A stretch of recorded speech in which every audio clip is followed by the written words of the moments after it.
right, we made it to the last lecture in 1st and 2nd Kings, and we are going to examine the fall of Israel and the fall of Judah. Now, you remember from our grandpa prophet sitting in exile, he's evaluating these kings as he's looking back on history, and the evaluation is not very good. Now, the kings of Judah, the 20 of them, only 8 are considered to have done what was right in the eyes of the Lord. And the scoreboard for Israel is not too pretty. 0 out of 20 kings of Israel did what was right in the eyes of the Lord. They all did what was evil in the eyes of the Lord. And their downfall is described in 2 Kings 17. And it's very interesting. This is one of the few places in biblical narrative where very explicit because or why statements are given.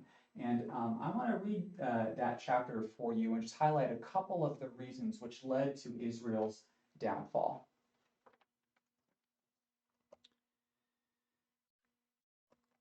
So here we are in, let me pull it up. Here we are in 2 Kings 17, and we see here that Assyria captured Samaria, the capital of Israel, and carried the Israelites away into Assyria. And it says this occurred because, and we're going to look at a couple of reasons. I want you to look at these reasons highlighted in gray.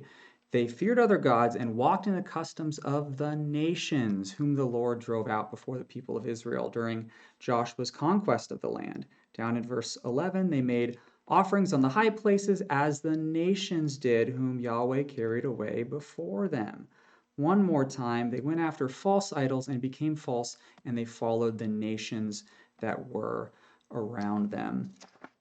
And just like the land vomited out the nations under Joshua, so the land was going to vomit. That's what this is. Pretty disgusting. The land is going to vomit Israel out of the land. The second reason highlighted in 2 Kings 17 for Israel's exile is that all of the kings of Israel followed in the sins of Jeroboam. Remember, he made the golden calf, and he made 2 of them, set one in Dan and one in Bethel. And look what 2 Kings 17 has to say about that. Well, it says here in verse 16 that they abandoned all the commandments of the Lord.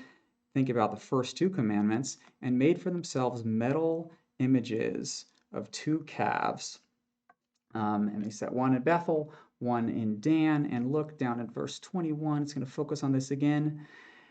Jeroboam drove Israel from following the Lord and made them commit great sin. What was that great sin that all of Israel walked in? Well, it was those 2 rival temples, the idolatry of Israel. Now, I can't leave you there. It's too depressing. I can't leave you there.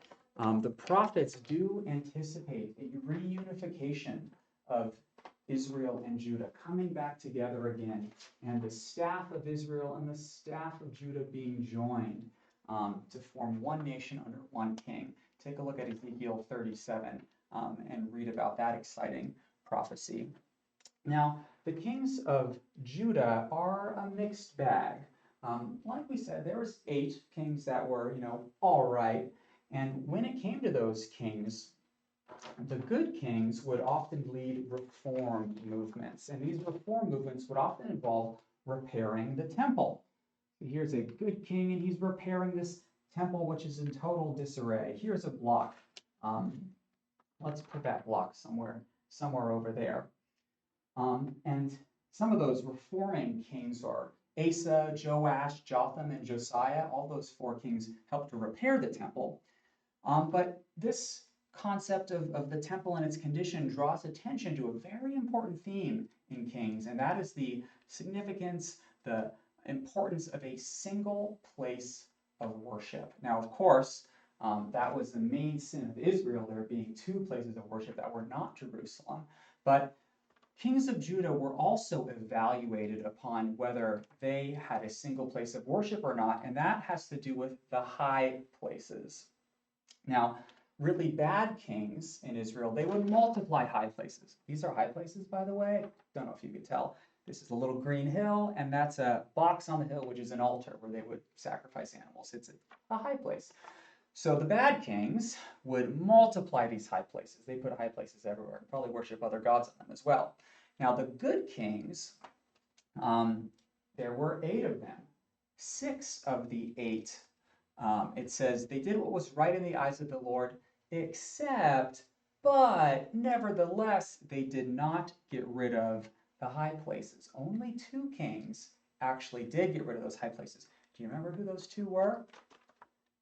Of course you do.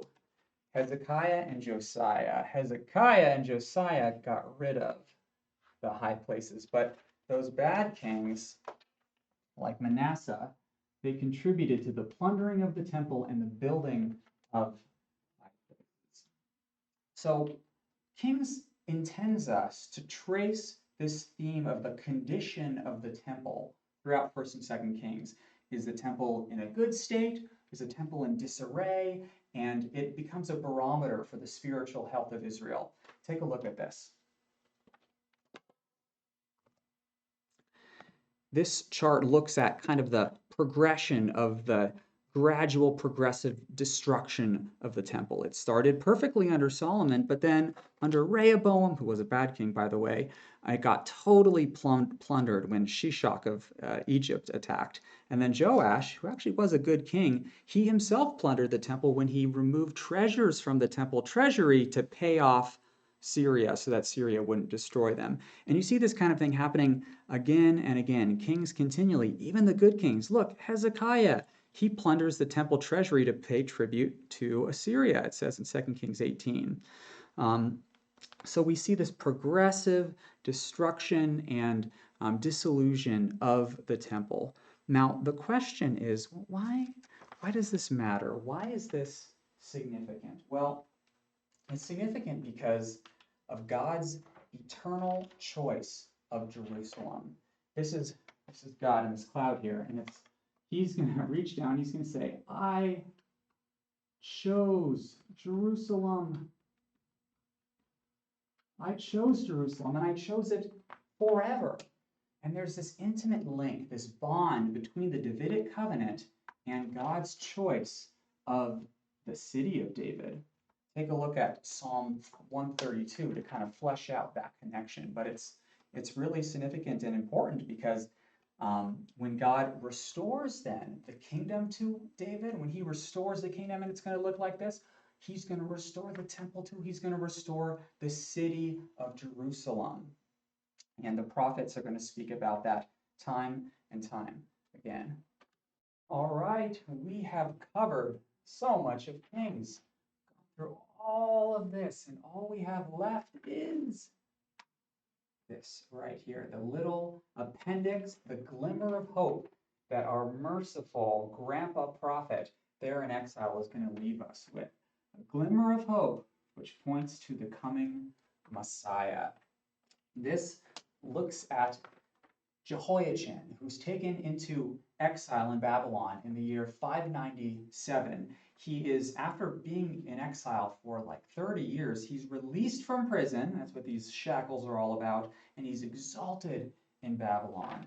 And this guy, Jehoiachin, a son of David, is the book's final example of a lamp for David, which will never go out.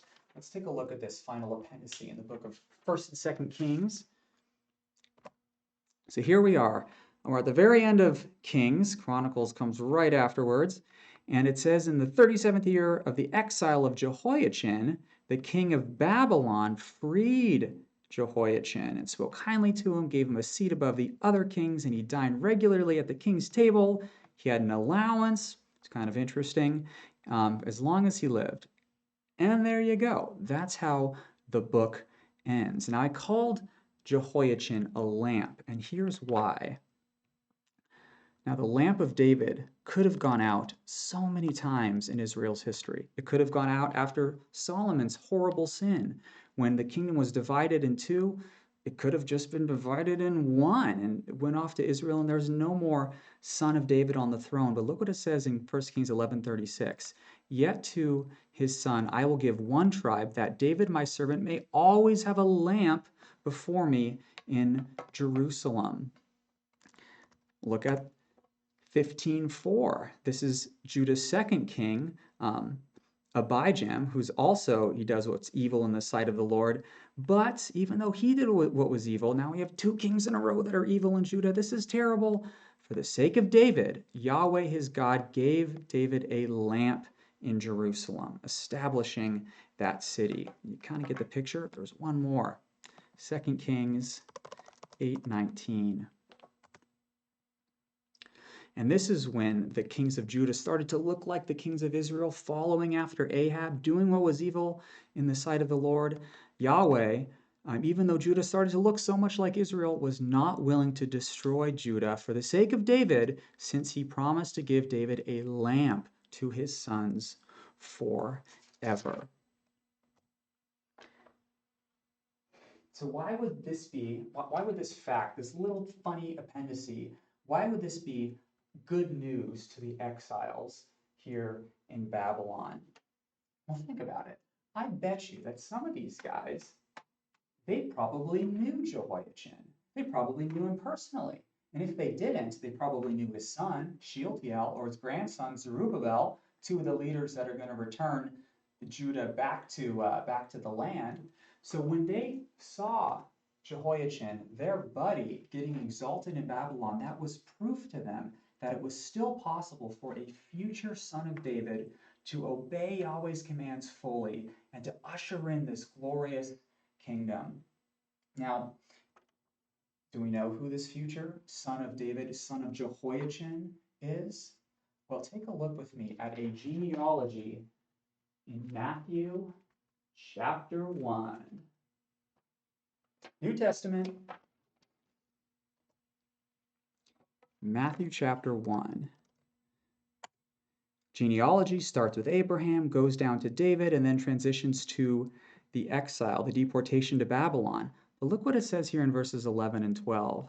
Josiah, the son of Jeconiah, and his brothers. Do you know who Jeconiah is? Jeconiah is an alternative spelling for Jehoiachin. It's the same guy. Jehoiachin is in the genealogy of Jesus. It's going to list all these guys, list all of them, and Jehoiachin is going to lead directly to Jesus. Jesus is that lamp that will never go out in Jerusalem. He is the true and better Solomon, the true and better temple who has obeyed Yahweh fully, and who will one day usher in this kingdom that will never end and bring peace and prosperity to all nations. So what other signs of hope does Kings offer us? Well, we are still waiting that prophet like Moses, who will be far better than Elijah and who will usher in repentance, or at least in the time of the exile, they were still waiting for this prophet like Moses, and we're not waiting anymore. Praise Yahweh. First and Second Kings also presents this beautiful typology of Solomon, looking forward to that future day when the Messiah will rule on his throne in Jerusalem, decide disputes among the nations. Wisdom will go out from Jerusalem to the nations in the Torah, the law of God, and that law will be written on the hearts of all of these nations, and they will reverently bring their treasures and offerings back to that city. And finally, one last example, Solomon's prayer. At the dedication of the temple in chapter 8, he says that if anyone were to pray towards Jerusalem, towards that wrecked temple, Yahweh will hear. Now look at how he closes that prayer.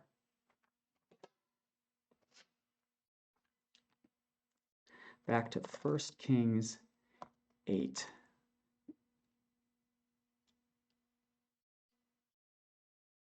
If they sin against you, if the people of Israel sin against you so that they are carried away captive, this sounds familiar, doesn't it? To the land of the enemy, far or near, yet if they turn their heart in the land to which they've been carried captive, and they repent and they plead and they pray towards this land, towards that temple, here in heaven, forgive your people, bring them back to the land and restore the city. There is hope for restoration after exile, even here in the prayer of Solomon.